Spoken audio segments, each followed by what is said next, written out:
नमस्कार मित्रांनो, कृषी कल्याण युट्यूब चॅनल मध्ये आपल्या सर्वांचं हार्दिक स्वागत। तर मित्रांनो, महाराष्ट्रामध्ये 5 टप्प्यामध्ये लोकसभेच्या निवडणुका पार पडलेल्या आहेत आणि एकूण 48 लोकसभा जागांवरती महाराष्ट्रामध्ये मतदान 5 टप्प्यामध्ये पार पडलेलं आहे। तर मित्रांनो, याच्यामध्ये महाविकास आघाडीला जागा किती भेटणार, महायुतीला जागा किती भेटणार, शिंदे गटाला जागा किती भेटणार, ठाकरे गटाला जागा किती भेटणार, शरद पवार गटाला जागा किती भेटणार, याचबरोबर अजित पवार गटाला जागा किती भेटणार, याचबरोबर काँग्रेसला जागा किती भेटणार आणि भारतीय जनता पार्टीला जागा किती भेटणार, या संपूर्ण महाराष्ट्रातल्या 48 जागांचा एक्झिट पोल, ओपिनियन पोल आपण या व्हिडिओच्या माध्यमातून जाणून घेण्याचा प्रयत्न करणार आहोत। तर नमस्कार, मी ज्ञानेश्वर सवणकर स्वागत करतो कृषी कल्याण युट्यूब चॅनलमध्ये। तर मित्रांनो, आमच्या चॅनलवर जर नवीन असाल चॅनल नक्की एकदा सबस्क्राइब करायला विसरू नका, जेणेकरून असेच तुम्हाला राजकीय व्हिडिओ पाहायला भेटतील। तर चला तर मित्रांनो, व्हिडिओला सुरुवात करूया। तर मित्रांनो, महाराष्ट्रामध्ये सध्या 48 लोकसभेच्या जागावरती 5 टप्प्यामध्ये मतदान पार पडलेलं आहे। परंतु हे जे काही संपूर्ण जर बघितलं तर महाराष्ट्राचं राजकारण, तर याच्यामध्ये जर बघितलं तर मराठा आरक्षणाचा परिणाम या लोकसभेच्या निवडणुकीवर 100% पडलेला दिसतो आहे। याचबरोबर मराठा ओबीसी जे काही फॅक्ट आहे तो सुद्धा, त्याचा सुद्धा परिणाम या लोकसभेच्या निवडणुकीवर 100% पडलेला दिसतो आहे। जे काही आम्ही सर्वे केले त्या सर्वेच्या माध्यमातून सुद्धा एक मोठा फॅक्ट या निवडणुकीवर पडलेला दिसतो आहे। परंतु मित्रांनो, आता महाविकास आघाडीच्या माध्यमातून असं सांगलं जातं की एकूण लोकसभेच्या 48 जागांपैकी 30 ते 35 जागा महाविकास आघाडी महाराष्ट्रामध्ये जिंकत आहे आणि महायुतीच्या माध्यमातून असं सांगण्यात येतं की जवळपास 41 ते 42 जागा महायुतीला जागा भेटतील, अशा पद्धतीची शक्यता महायुतीच्या नेत्यांकडून वर्तवण्यात येत आहे। महाविकास आघाडीच्या नेत्यांकडून सुद्धा अशा पद्धतीची शक्यता वर्तवण्यात येत आहे। परंतु मोठमोठ्या न्यूज चॅनलचा एक्झिट पोल काय सांगतो आहे, याचबरोबर जे काही आम्ही जनतेमध्ये जाऊन सर्वे केलेला आहे ते सर्वे काय सांगतो आहे, तेच माहिती आपण या व्हिडिओच्या माध्यमातून संपूर्ण डिटेलमध्ये आपण लोकसभेच्या 48 जागाची माहिती घेण्याचा प्रयत्न करणार आहोत। तर मित्रांनो, याच्यामध्ये आता सर्वप्रथम जे काही दुसऱ्या टप्प्यामध्ये मतदान पार पडलं की दुसऱ्या टप्प्यातलं मतदान आणि त्या जागा 8 जागा खूप महत्त्वाच्या होत्या। दुसऱ्या टप्प्यामध्ये विदर्भ व मराठवाड्यामध्ये 8 जागावरती मतदान पार पडलेलं होतं। त्यापैकी मित्रांनो 8 जागांमध्ये उद्धव ठाकरे गट, शरद पवार गट, काँग्रेस गट म्हणजे असे मिळून महाविकास आघाडीने 8 जागा लढवल्या होत्या। महायुतीने भारतीय जनता पार्टी, एकनाथ शिंदे गट आणि याचबरोबर अजित पवार गट या तिघांच्या माध्यमातून सुद्धा 8 जागा लढवण्यात आलेल्या होत्या। मित्रांनो, ह्या विदर्भ व मराठवाड्यातल्या 8 जागा का महत्त्वाच्या, त्याचं मुख्य कारण म्हणजे या ठिकाणी शिंदे गट विरुद्ध उद्धव ठाकरे गट अशा पद्धतीची लढाई आपल्याला जास्तीत जास्त या जागावरती दिसून येईल। त्यामध्ये मित्रांनो, या 8 जागांपैकी भारतीय जनता पार्टीने 4 जागा लढवलेल्या आहेत। त्यामध्ये शिंदे गटाने 3 आणि अजित पवार गटाने 1, जे की परभणीची रासपा पक्षाला दिलेली आहे ती जागा। त्याचबरोबर मित्रांनो, उद्धव ठाकरे यांनी 4 जागा लढवलेल्या आहेत, काँग्रेसने 3 आणि शरद पवार गटाने 1 जागा। मित्रांनो, अशा पद्धतीने हे संपूर्ण विदर्भ व मराठवाड्यातलं चित्र आहे।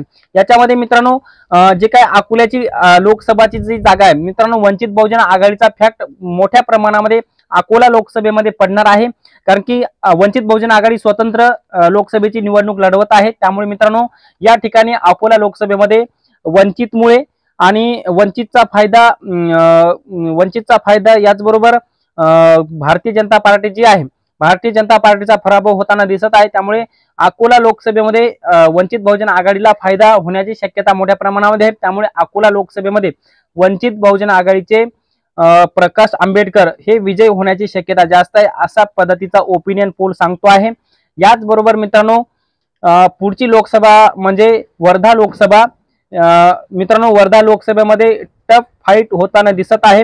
भारतीय जनता पार्टी विरुद्ध वर्धा लोकसभेची जी काही जागा शरद पवार गटाला सुटलेली आहे, त्या पद्धतीने अमर काळे विरुद्ध रामदास तडस यांचं टफ फाईट होताना दिसत आहे। कोणाचा विजय होईल 100% खरं ते जे आहे ते सांगता येत नाही। ओपिनियन पोल सांगतो आहे की रामदास तडस यांचा विजय होईल, अशा पद्धतीचा ओपिनियन पोल सांगतो आहे। मित्रांनो, पुढची लोकसभा आहे अमरावती लोकसभा मतदारसंघ आणि अमरावती लोकसभा मतदारसंघामध्ये मित्रांनो, बलवंत वानखेडे काँग्रेसचे विरुद्ध नवनीत राणा भारतीय जनता पार्टीच्या, अशा पद्धतीची काँग्रेस विरुद्ध भारतीय जनता पार्टी अशी लढाई होताना दिसत आहे। परंतु जे काही मित्रांनो आम्ही जे सर्वे केला, जे जनतेमध्ये जाऊन सर्वे केला, जे काही मोठमोठ्या न्यूज चॅनलच्या माध्यमातून जे काही एक्झिट पोल सांगला जातोय, त्यामध्ये मित्रांनो नवनीत राणांचा अमरावती लोकसभेमध्ये पराभव होताना दिसतो आहे आणि काँग्रेसचे बलवंत वानखेडे यांचा विजय होताना दिसत आहे। त्यामुळे अमरावती लोकसभेमध्ये काँग्रेसचा झेंडा, काँग्रेसची जागा येण्याची शक्यता मोठ्या प्रमाणामध्ये आहे।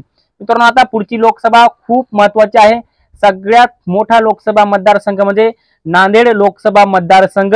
आणि मित्रांनो नांदेड लोकसभेमध्ये याच्या अगोदर नांदेडमध्ये भारतीय जनता पार्टीची सत्ता होती, त्याच्या अगोदर काँग्रेसची सत्ता होती।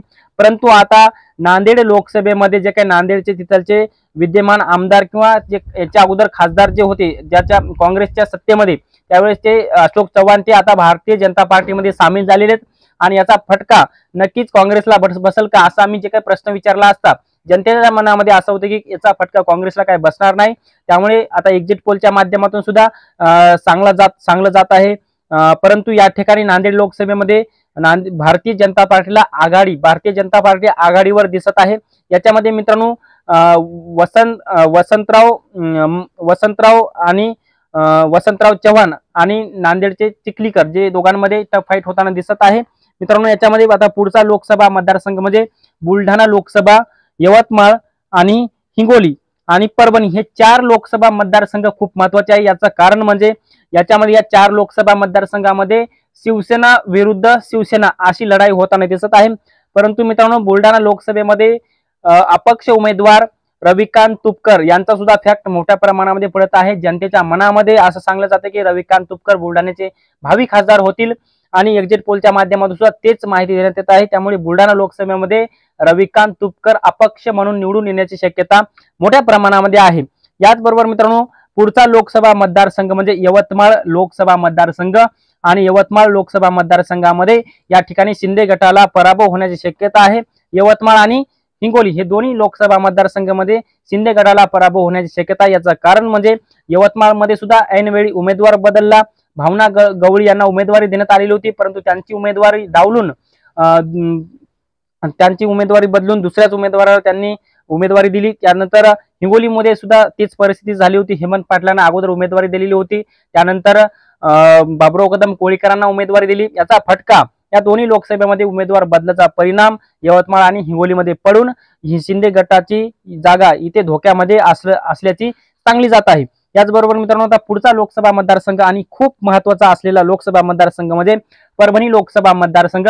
हा लोकसभा मतदारसंघ खूप मोठा आहे। 6 विधानसभा क्षेत्रांनी बनलेला परभणी लोकसभा मतदारसंघ आणि परभणी लोकसभा मतदारसंघामध्ये महायुतीचे उमेदवार महादेव जानकर जे की राज्यसभा पक्षाचे अध्यक्ष आहेत आणि ते सिटी या निवडणूक निशाणीवर त्यांनी आपली निवडणूक लढवली आहे। आणि महाविकास आघाडीचे उमेदवार ठाकरे गटाचे उमेदवार बंडू जाधव वर्सेस महादेव जानकर आहेत, परंतु या ठिकाणी बंडू जाधव यांचा विजय होईल अशा पद्धतीची शक्यता वर्तवण्यात येत आहे।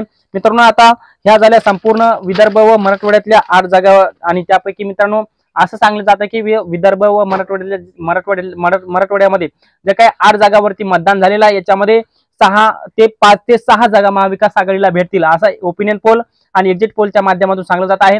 मित्रांनो आता हा झाला एक्झिट पोल 8 जागावरचा। पुढचाही महाराष्ट्राच्या राहिलेल्या जागाचा एक्झिट पोल आपण पुढच्या पार्टच्या माध्यमातून घेणारच आहोत।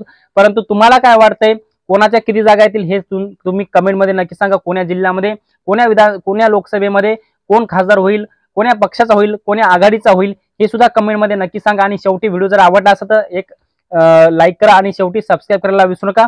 तर मित्रांनो तुर्तास थांबतो, तोपर्यंत आपल्या सर्वांचे मनापासून धन्यवाद।